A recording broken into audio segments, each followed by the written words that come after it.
This episode of Capes and Lunatics is brought to you by Tweaked Audio. Get awesome headphones, go to tweakedaudio.com and use the coupon code Southgate to get 30% off, free shipping, and a lifetime warranty. Or you can get there through the link on our website, southgatemediagroup.com.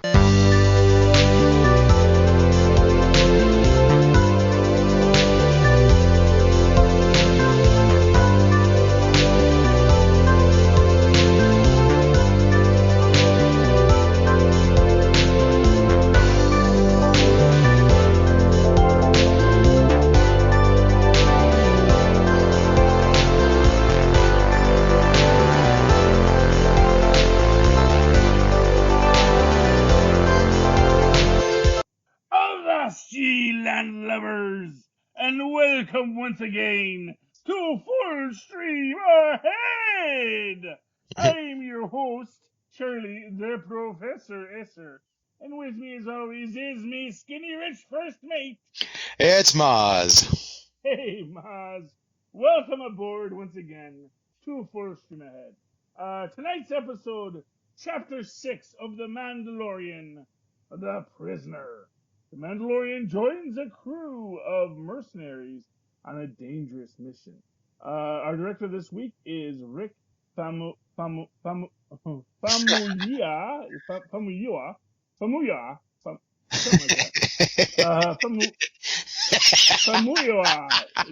It's there. It's somewhere in there. Christopher L. Yost gets the teleplay by along with Rick Famuyiwa, our director. They both worked on that teleplay. The story was originally one story by Christopher L. Yost. He's credited as Christopher Yost.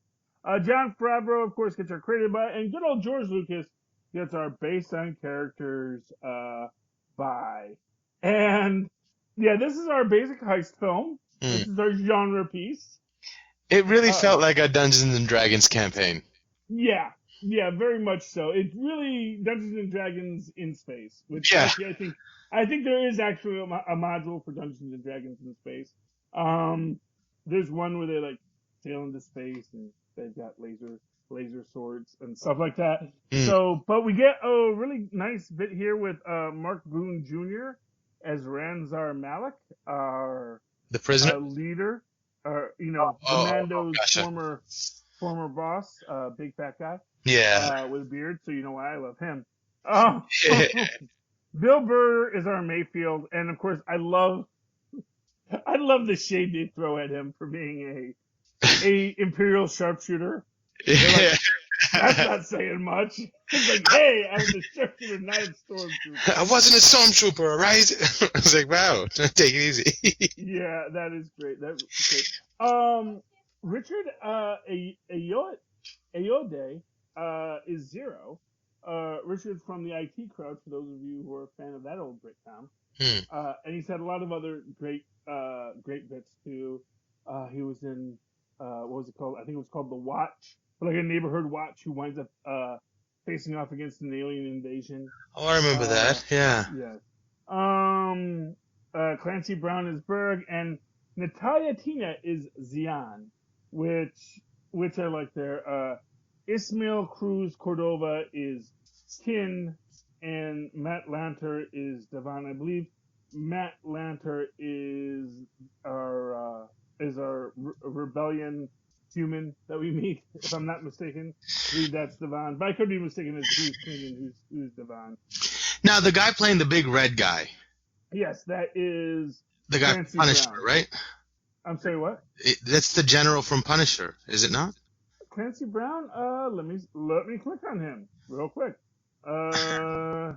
He was apparently in Shawshank Redemption. Huh. I don't know who he was there, but let's see here.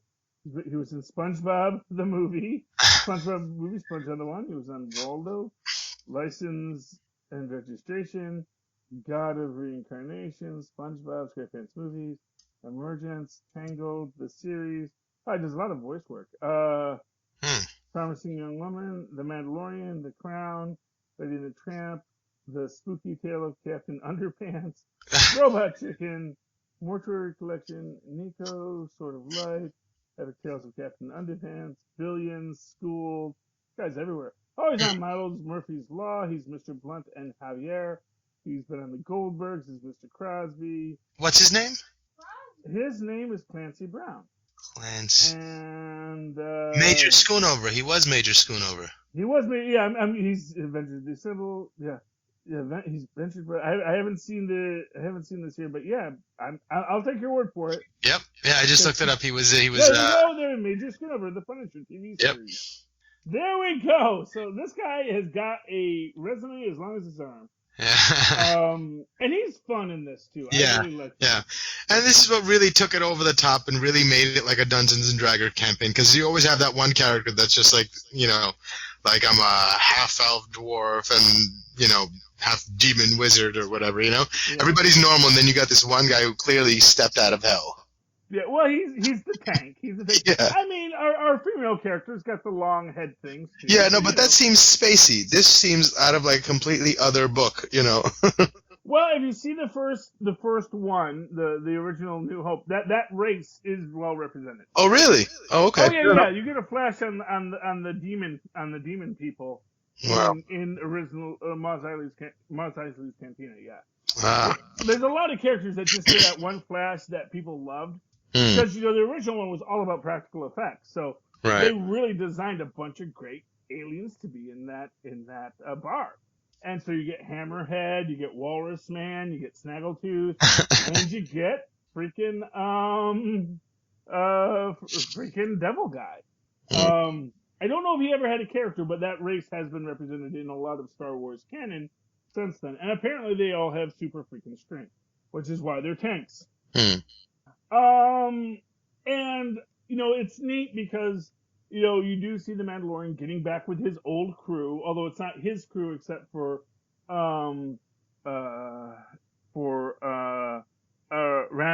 and Zayan.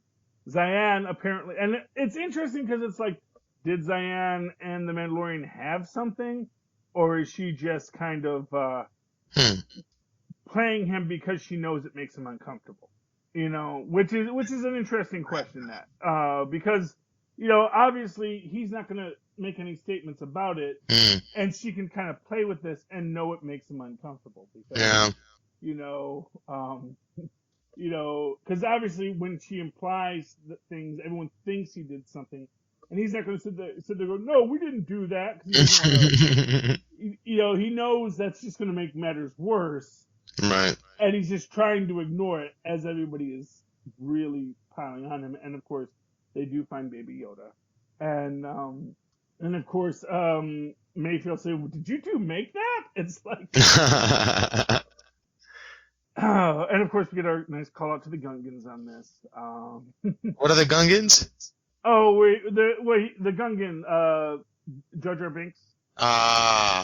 Because he says, oh, are you a Gungan under there? Is that why you don't want to take that way you said no one to take off a mask? Yeah, that was a little. Yeah, but, it's a great dungeon crawl, like you say. Yeah. I mean, they technically had to build the whole bottle, but it is a bottle episode where most of it's taking place on this ship. Yeah.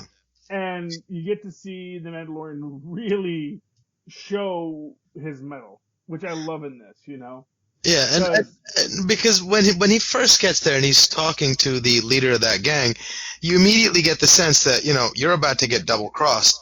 And it's like he walks into it completely, like either he's completely oblivious to the situation, or he's so unbelievably comfortable that he'll let it happen because no one's going to hold a Mandalorian. Well, and so it wasn't even an issue. He's like, I'll get out of here in 2 seconds and then I'll, finish the rest of the plan.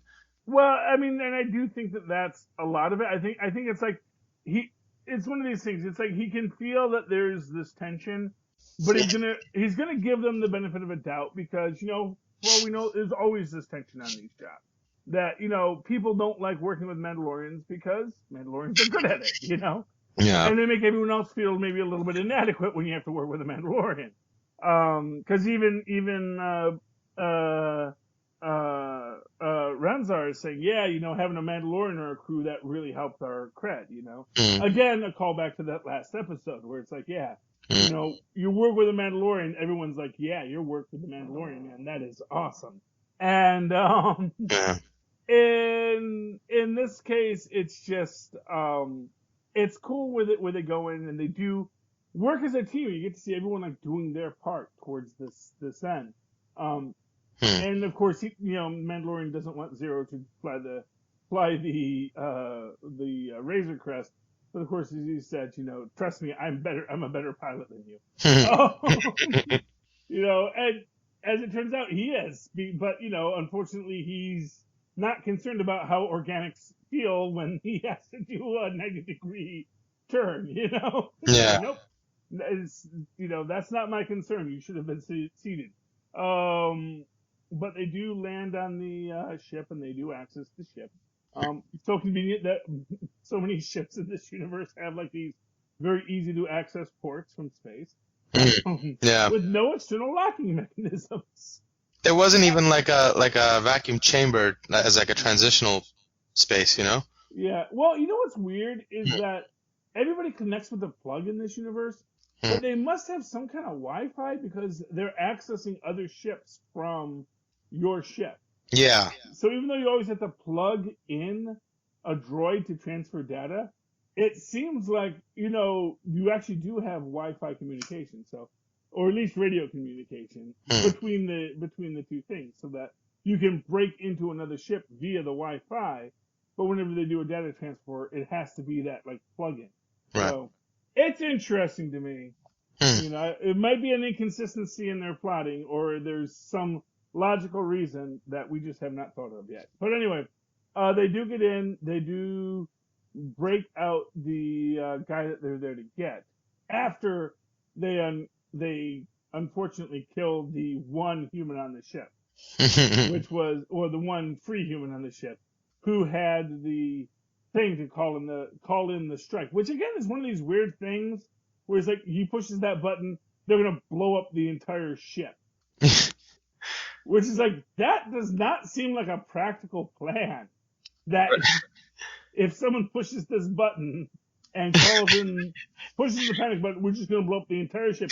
Every prisoner on there, anyone, the one guy who pushed the button and all the droids, it's just going to get decimated. Yeah, I guess that's the kind of people they house in this prison, that's the protocol. If there's even a slightest chance, just blow it up. Blow it up. Blow it up. Yep. We don't take those kind of chances. Yeah, which again goes to that idea that is the Republic really is the Republic really that good of people to be in charge of things? Well, I mean, like maybe they just got the power and they're really grasping what it takes and how much you need to be in control of to order to make things go. They're like, oh my but God. Then what differentiates that from the Empire? Not much, but it's just I guess people don't see what other people are actually doing. Yeah, well, and like our own prison industrial complex, we say, well, those are criminals. They must have broken the law to be there. So, yeah, they should have known that before they, walked down the street with a joint in their pocket. There you go. But they do double cross the Mandalorian. They throw him in the cell, which again is one of those things where it's like, was that really necessary? I think like that first moment where Mando's fighting those 3 robots or 4 robots, and he's having a devil of a time with them, and Bill Burr holds his cohorts back from going to help him. So like it made me think, does he hope he dies, or does he obviously wants to see what a Mandalorian can really do? Yeah. But I thought maybe it's like, oh, if he dies, then that'll take care of the problem. You don't have to do it, And then when they get him in the cell, they're like, we'll just toss him in the cell. It's as good as dead, Our job is accomplished. Yeah, well, I mean, I guess so. What's odd is that, that implies that it was always their plan to kill the Mandalorian. Right. It seems that way because the girl was putting it on really, really thick the whole time, trying to throw off the scent. And when they finally get her brother out, it seems like, you left me there to die. And she was still upset about it. It's like, you deserve it, Yeah. And she's like, so it seemed like that was It seems like there was that there was something that Mandalorian did that essentially soured them on him from the start, which made this a risky call in the first place. But I guess that shows how desperate he is, since he gave the whole bag of credits to the lady. You know? Again, this man needs an accountant. This man really needs a support staff. I really hope season 2 we get a support staff for this guy. He just needs a bookkeeper, just some guy that says like, look, let me help you with the money. You don't have to just give all the money to the mechanic. You can establish prices, work out a negotiated contract, you know. Yeah. And if they don't like it, we can sue, you know. I mean, that's sort of where we're at. But of course, the Mandalorian gets out because, you know, for what it's worth, they still want to use droids for everything, but they're not that good at their jobs, especially in these battle situations. You know, the battle droids were never that good at fighting, and the guard droids don't seem to be that good at guarding because he pretty much quickly dispatches the guard droid, and fortunately it has the little interlocking key, which can be manipulated from the arm bone to get the Mandalorian out. So, just poor planning on everyone's part, I think. Anyway, he gets out, and then he basically goes through to get out himself, and I'm trying to remember like what his plan is, except from just beating up everybody. Although I like the scene where he like the red guy. Yeah, the Mandalorian once he gets out, because he does come after everybody, and he does get his revenge on them. Which honestly, from his perspective, I don't know why he doesn't just go to the Razor Crest and just leave. You know, except that he has to fight Zero there, but I don't think Zero would have put up too much fight either. Yeah. But or I guess maybe he feels he still has to get the query because that's the job. Right. I think he has to deal with the job. That's what I think it is most. I mean, he got his revenge on them. And I think it's even sweet to them, but everybody outside thinks he did, so no one's going to come for them. I think that's great. Yes. And hopefully he was smart enough to take off their weapons before he throws them in the lockup. Right. I mean, theoretically, when they get to wherever that transport's going to, someone will notice on the manifest that these 3 people aren't supposed to be here, and the guy and the pilot's actually dead.